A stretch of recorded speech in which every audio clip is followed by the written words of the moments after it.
Abu Hurairah radhiyallahu an meriwayatkan hadis. Nah, hadis ini banyak yang di dalam berbagai-bagai riwayat, tetapi antaranya yang diriwayatkan oleh Imam Muslim di dalam Sahih Muslim, di mana Abu Hurairah menyatakan Rasulullah sallallahu alaihi wasallam bersabda, "Innallaha la yanzuru ila suwarikum wa amwalikum, walakin yanzuru ila qulubikum wa a'malikum." Maksudnya ialah innallaha la yanzuru ila suwarikum, sesungguhnya Allah tidak melihat kepada rupa kamu. Dalam riwayat Muslim juga ada riwayat innallaha la yanzuru ila ajsadikum wa la yanzuru ila suwarikum. Allah Ta'ala tidak melihat kepada tubuh kamu, tidak melihat kepada rupa kamu. Dalam riwayat ni, innallaha la yanzuru ila suwarikum wa amwalikum. Allah tidak melihat kepada wajah kamu, pada rupa kamu dan kepada harta kamu. Walakin yanzuru ila qulubikum, tetapi Allah melihat kepada jantung hati kamu dan wa a'malikum, dan amalan kamu. Hadis ini selalu kita dengar, tetapi saya ingin membawa pada satu sisi yang mungkin untuk kita fikirkan bersama.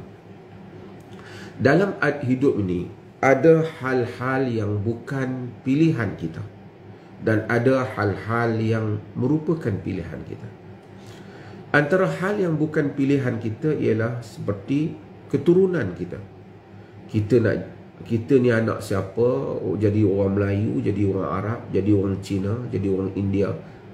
Ini bukan kita yang tentukan dan buat pilihan semasa kita nak lahir. Kita kata, ya Allah, aku nak jadi orang Melayu, ataupun aku nak jadi orang Arab, ataupun aku nak jadi orang putih ke apa. Ini bukan pilihan kita. Rupa kita juga bukan pilihan kita. Ia adalah ketetapan dan pemberian Allah Subhanahu Wa Taala. Rendah tinggi kita lahir di kampung mana, kita lahir di negeri mana, perkara-perkara ini bukan pilihan kita. Perkara-perkara yang bukan pilihan kita ini di dalam agama, Allah Subhanahu Wa Taala tidak akan menghukum kita di atas perkara yang bukan pilihan kita. Hatta sebahagian daripada rezeki juga bukan, hatta rezeki juga, walaupun kita ada usaha yang Allah suruhkan, tapi juga ia berlaku di luar daripada keupayaan kita dalam banyak keadaan. Orang pergi belajar sama, dapat keputusan sama, kerja yang sama, tapi rezeki yang berbeza-beza.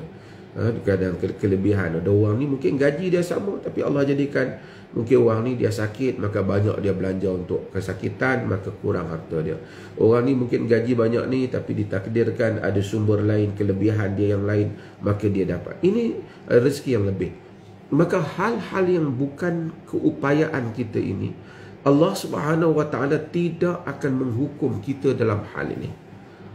Sebab itu maka hal-hal ini Allah tidak pandang, tidak lihat. Bukan maksud Allah tak nampak, Allah nampak segala-galanya. Tapi yanzuru, yakni nazr i'tibar, Allah memandangnya dengan pandangan i'tibar, penilaian. Bukan penilaian Allah.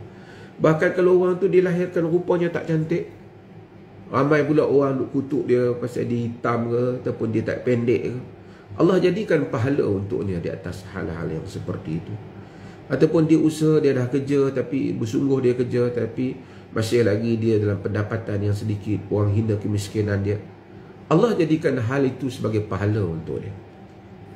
Ini adalah penilaian Allah Subhanahu Wa Taala. Allah tidak kira, yang ni tak ada merit di sisi Allah. Kalau awak cantik, maka awak dapat kelebihan. Kita dalam dunia ni mungkin kalau handsome sikit ataupun cantik sikit jadi selebriti, kemudian jadi apa-apa lagi, kemudian orang pun suka kalau kita di IG, Instagram dan macam-macam lagi. Kalau gambar kita cantik, muka kita cantik, ramai orang likes kita. Dan ini adalah penilaian manusia. Manusia itu penilaian dia. Dia menilai yang zahir. Kalau Allah menilai manusia dengan penilaian yang manusia nilai sesama mereka, susah kita semua. Tapi Allah itu maha adil. Dia tidak jadikan rupa bentuk kita sebagai penilaian. Walakin yanzuru ila qulubikum wa a'malikum. Tetapi Allah melihat kepada jantung hati kamu. Saya selalu terjemah qulub dengan jantung hati, kerana qalb maksudnya jantung. Hati ni liver. Liver ni dia tak function. Dia seperti mana heart. Sebab tu terjemahan English lebih tepat. In my heart, kan. My heart must go on. Jadi dia ini terjemahan yang lebih tepat lah. Kerana yang berfungsi itu ialah jantung. Sebab dia terjantung hati, kalbu orang Melayu sebut. Dari Arab ni kalb ni anjing. Tapi qalb yani jantung. Apa yang pentingnya, Allah melihat kepada jantung hati kamu, melihat kepada niat kamu, melihat kepada kebersihan dia. Kita nak bersaing dengan orang handsome, kita tak boleh. Nak bersaing handsome dia, nak bersaing dengan orang kaya, tak boleh kalau kita dah tak banyak duit macam dia. Tapi Allah jadikan persaingan untuk mendapat redha Allah ialah persaingan yang maha adil. Allah bagi sama. Semua orang ada jantung hati yang sama. Semua orang boleh mengikhlaskan jantung hatinya dengan cara yang sama. Jadi Allah jadikan itulah kamu. So, kita kalau ada pertandingan, orang buat syarat pertandingan, nak masuk mesti anak VVIP, nak masuk mestilah ketinggian sekian-sekian, nak masuk mestilah kulit putih. Kita yang dilahirkan kulit hitam, pertandingan tu tak adil lah bagi kita. Kita tak boleh lah. Tetapi Allah Subhanahu Wa Taala jadikan pertandingan untuk ataupun perlumbaan untuk memasuki syurga Allah Azza wa Jal, mendapatkan redha Allah Azza wa Jal. Dia letakkan pertandingan yang sangat adil untuk semua, daripada Fir'aun hingga orang lain, semuanya sama saja. Bahawasanya kamu mempunyai jantung hati yang kamu boleh pilih untuk menjadi baik ataupun tidak. Di atas jantung hati yang mulia itulah ataupun yang buruk itulah kamu tentukanlah kedudukan kamu di sisiku. Wasari'u ila maghfiratin min rabbikum wa jannatin 'arduha as-samawati wal ardh. Berlumbalah kamu kepada keampunan Tuhanmu dan syurga yang luasnya seluas langit dan bumi. Syurga yang seluas langit dan bumi ni, kalau ada orang ada jadi raja, negeri dia besar, kita kata hebat kerajaan dia, besar negeri dia. Allah jadikan syurga yang kita akan miliki seluas langit dan bumi.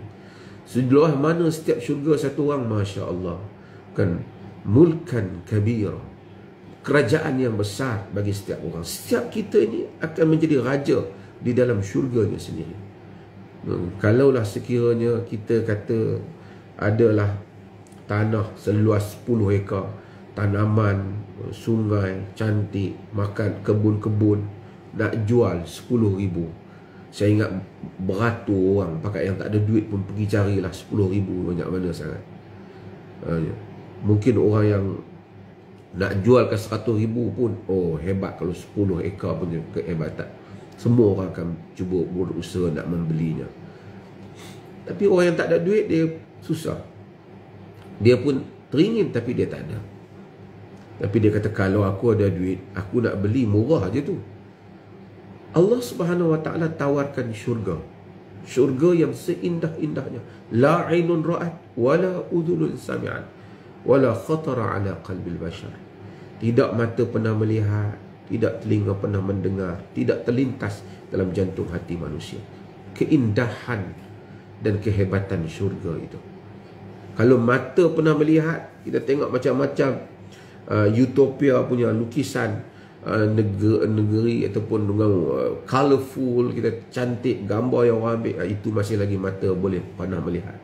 Jadi muzik yang sedap, suara nyanyian yang lunak dan enak, masih lagi telinga masih mendengar. Syurga beyond that, syurga lebih daripada itu. Wala khatara ala qalbil bashar, tak terlintas dalam jantung hati manusia. Keindahan syurga itu Allah Subhanahu Wa Taala tawarkan itu.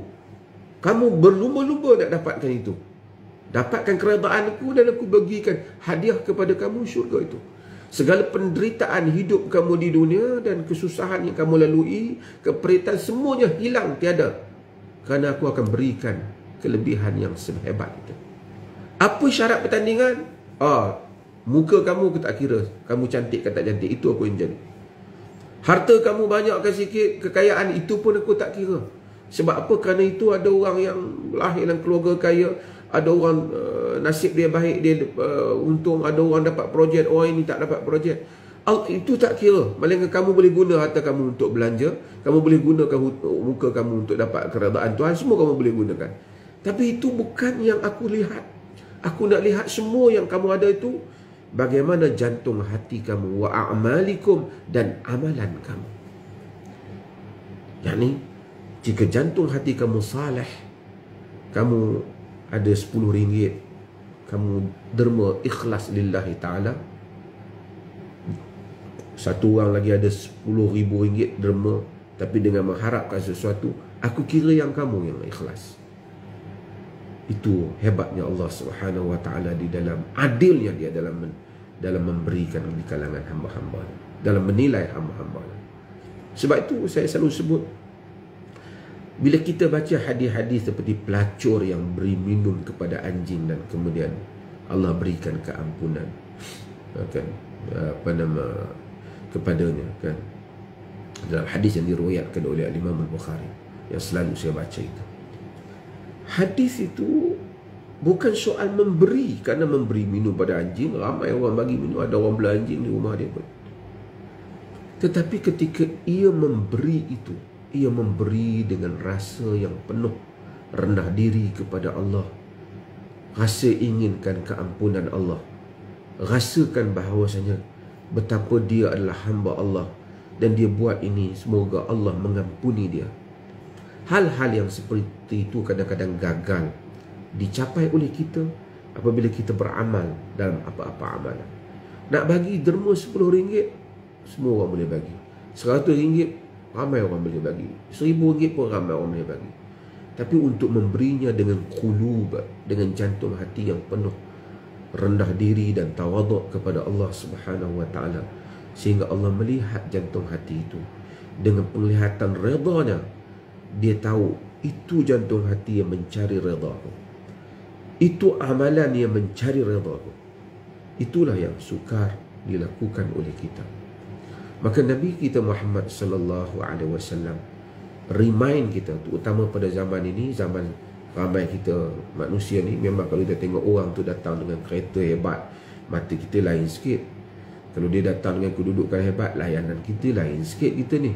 Bila tengok kalau orang tu rupa hebat, tentu lain sikit. Itu tabiat manusia. Sebab itu dalam dakwah ni, kita dalam Quran kita ada surah Abasa wa Tawalla an ja'ahul a'ma, bermasam muka ia dan berpaling ketika datang kepadanya orang buta.